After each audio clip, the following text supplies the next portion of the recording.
Bien, tenemos el placer de compartir en esta mañana con el doctor Roberto Saladín, economista, comentarista, embajador. Nos acompaña para hablarnos un poco de un tema fundamental para estos tiempos, que es el tema Haití, República Dominicana, que lo trató en la última ocasión en que participó en el programa haciendo revelaciones importantes. Buenos días, bienvenido. Buenos días, es un gratísimo placer estar aquí contigo, Luisín, con Oscar, en este programa. Está en su casa. De los que fuimos uno de los 4 fundadores de hoy mismo. Así es. Hace unos años. Doctor, el nivel de aprensión que tienen muchos ciudadanos que no conocen quizás tanto o que no tienen la capacidad de poder olfatear el nivel de presión que se ejerce hoy día sobre República Dominicana con el tema Haití, ¿cree que está justificado? Mira, República Dominicana, su gobierno, los ciudadanos dominicanos, en algún punto vamos a tener que sentarnos colectivamente a definir una posición sobre lo que es hoy el panorama de la República Dominicana hacia adentro y hacia afuera en relación con el tema bilateral de las relaciones con el vecino país. Porque definitivamente la percepción que tiene una gran parte de la población dominicana es que la agenda que ha llevado República Dominicana hacia el exterior en este tema no ha sido una agenda que nos ha permitido extrapolar o transferir a la comunidad internacional y a la opinión pública mundial la realidad de lo que es la República Dominicana en relación con nuestro vecino país, Haití. Y yo voy a poner un simple ejemplo para ilustrar esto. El 24 de febrero del 2014, en Washington, en la OEA, José Miguel Insulza, hoy ex secretario general de la OEA, y el presidente Michel Martelly de Haití se reunieron para firmar un acuerdo entre Haití y la OEA para el programa de identificación de los haitianos que trabajaban y vivían en la República y residían en la República Dominicana. En ese acuerdo, dentro del programa PUICA, que es el programa de identificación de la población civil, se llegó a un acuerdo para que la OEA le diese un apoyo al gobierno de Haití para identificar a todos los haitianos residentes o que trabajaban en la República Dominicana. Repito la fecha, 24 de febrero del 2014. Ese acuerdo se gestionó y se firmó a solicitud del presidente Danilo Medina y del primer ministro de Haití, Laurent Lamotte. Ese acuerdo contemplaba el establecimiento de 23 oficinas, una unidad móvil, para hacer ese trabajo de identificación de los haitianos que residían y trabajaban en República Dominicana, dotarlos de un acta de nacimiento y de una tarjeta nacional de identidad. Aquí en República Dominicana, aparentemente, ese acuerdo se olvidó. Y fue por gestiones precisamente del presidente Danilo Medina Sánchez, quien había ofrecido además la infraestructura de oficinas y edificios del gobierno dominicano para apoyar ese esfuerzo a las autoridades haitianas. Posteriormente, independientemente del Plan Nacional de Regularización que se está aplicando en República Dominicana y que termina dentro de 8 días exactamente, eso increíblemente se olvida en el camino. Porque en Haití, desgraciadamente, gran parte de las cosas que se acuerdan, infortunadamente, no se ejecutan. Y ahí están todas las quejas del propio programa que implementa el gobierno de Haití, el PIDI. Hoy en la prensa nacional y toda la prensa dominicana ha estado llena los últimos meses de las quejas de los haitianos, primero por el monto en dinero que querían cobrar las autoridades haitianas para dotar de esos documentos a los descendientes de haitianos.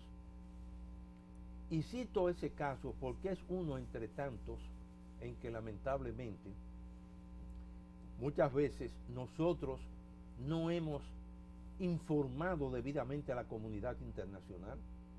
Otras veces no hemos ido a una serie de foros, como es el propio foro permanentemente del Consejo Permanente de la OEA o de las Naciones Unidas en New York, para informar del trabajo sistemático que se ha venido haciendo en República Dominicana en torno al plan de regularización, no solo ya de los haitianos, sino de los extranjeros residentes, doctor, indocumentados o no en nuestro país en los últimos 50 años. Doctor, discúlpeme ese punto. No hemos ido, es posible que no hayamos ido antes, pero es que no hemos nosotros hecho el esfuerzo de darnos a explicar, entender, o es que hay en la comunidad internacional una negativa a querer escucharnos, a querer entendernos, porque a la OEA no hay que explicarle el problema de identificación, ella fracasó. O sea, la OEA firmó el acuerdo con Haití. A la OEA no hay que explicarle que el plan de regularización no ha tenido el impacto que se esperaba, porque en gran medida han sido ellos que no han documentado a su gente. Sin embargo, en la propia OEA hoy se cuestiona el plan de regularización y se le pide al gobierno, casi con una exigencia al gobierno dominicano, que extienda el plazo. Bueno, porque es que desgraciadamente no es solamente ir, y ustedes saben que yo fui embajador representante permanente ante la OEA y llevé la defensa. Por eso fue el caso, porque usted la llevó, usted explicó muy bien. Y fijé mis posiciones con instrucciones o sin instrucciones de Cancillería, porque este es un tema de interés nacional para la República Dominicana. Pero es que hay que tener una consistencia. Yo, por ejemplo, desde mucho antes de haber salido la posición en la OEA, le decía a nuestras autoridades que teníamos que publicar un libro verde anualmente sobre las relaciones bilaterales Haití-República Dominicana, donde ahí se vaciase todo lo que hace República Dominicana, su gobierno y el sector privado en beneficio de Haití.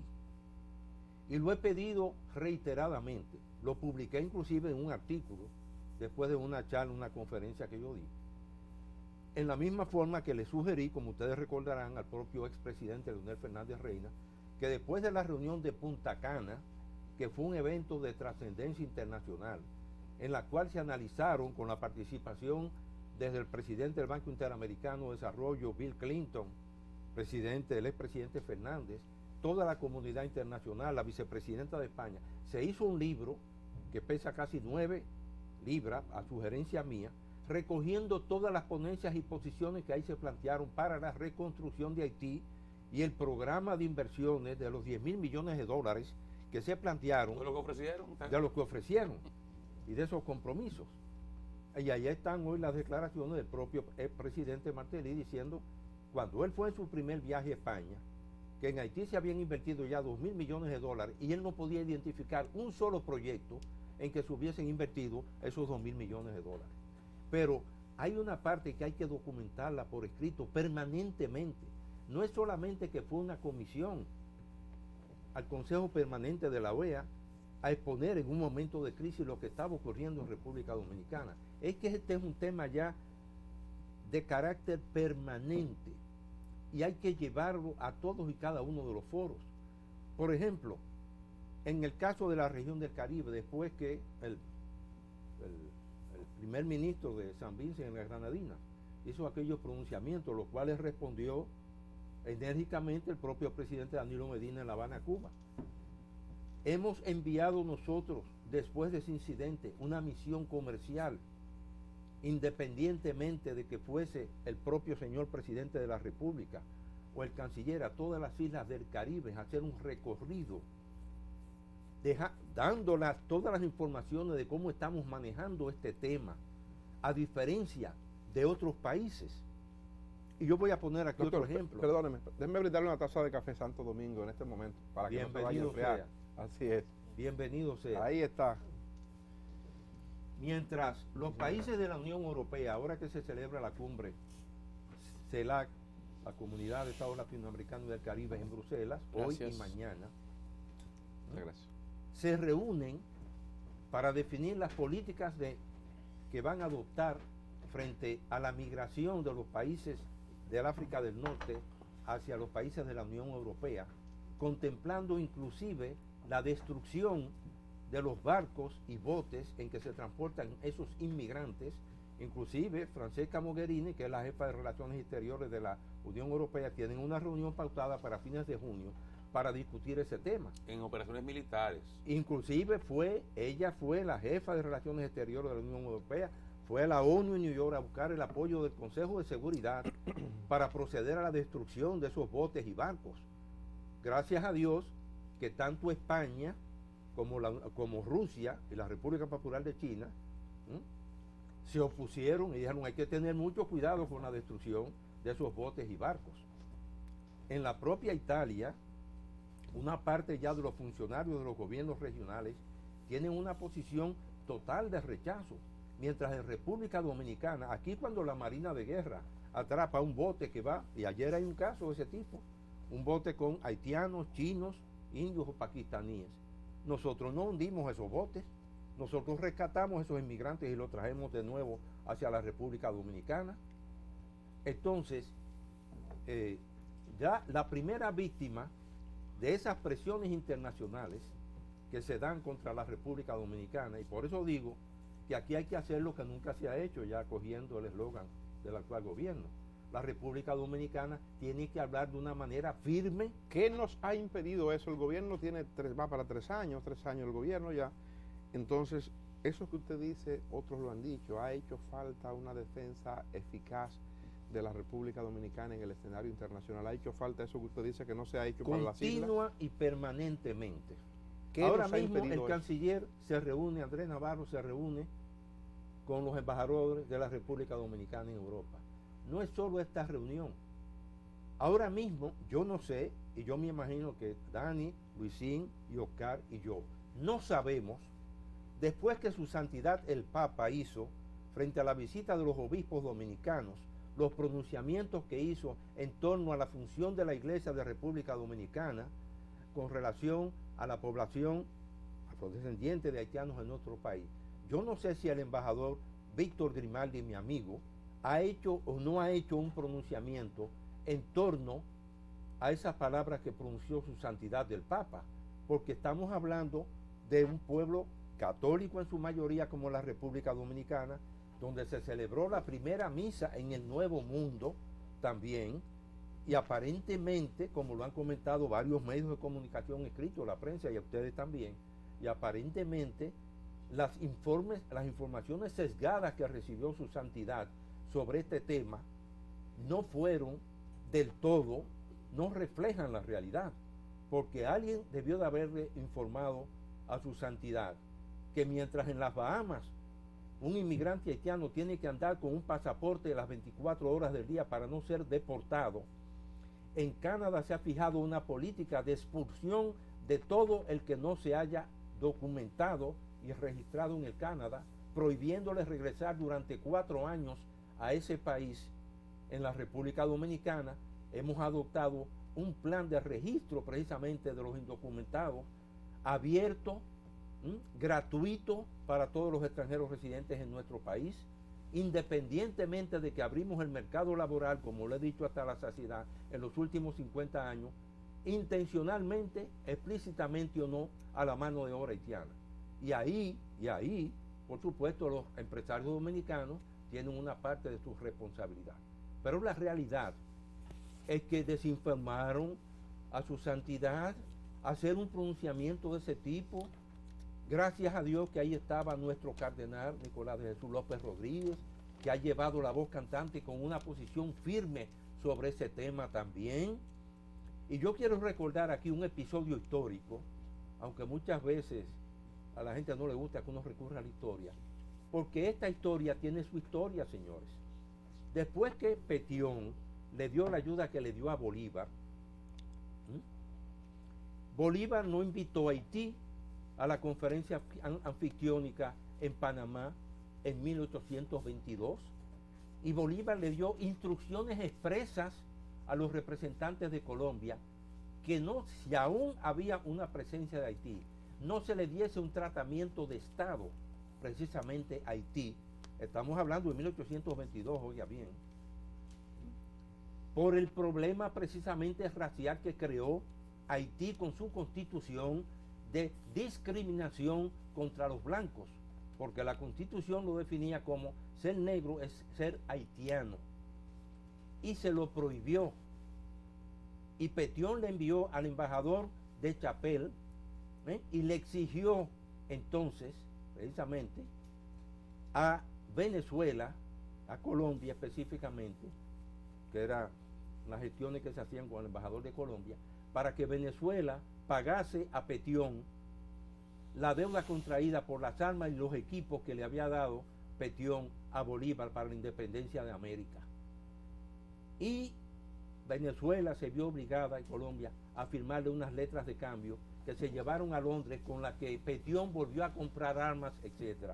Y no voy a pronunciar aquí la frase que pronunció Thomas Jefferson de Estados Unidos, que fue una frase muy despectiva sobre Haití en ese momento, ni voy a recordar tampoco que en esa coyuntura, precisamente, es que James Monroe, el presidente de Estados Unidos, en 1823, después que los haitianos nos invaden a nosotros, anuncia la doctrina Monroe también.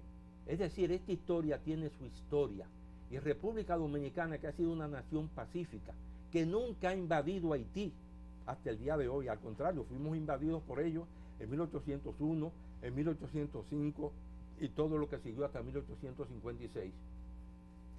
Yo creo que... Y hoy lo están invadiendo todavía hoy. Bueno, una invasión una pacífica.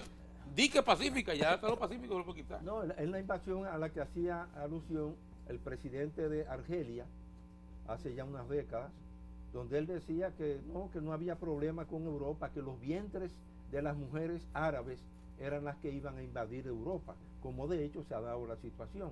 Pero independientemente de eso, si la bomba social de Haití no ha explotado, como lo he dicho reiteradamente, ha sido por el pulmón que le brindó República Dominicana. Entonces aquí en 1994, todos los arzobispos de la Iglesia Católica, los empresarios, los medios, Freddy Veragoico, Uchilora, todos ellos firmaron esa carta al Consejo de Seguridad en esa época, planteando la situación cuando se le quería imponer a la República Dominicana los campamentos aquí en la frontera, y el doctor Balaguer rechazó contundentemente esas presiones internacionales.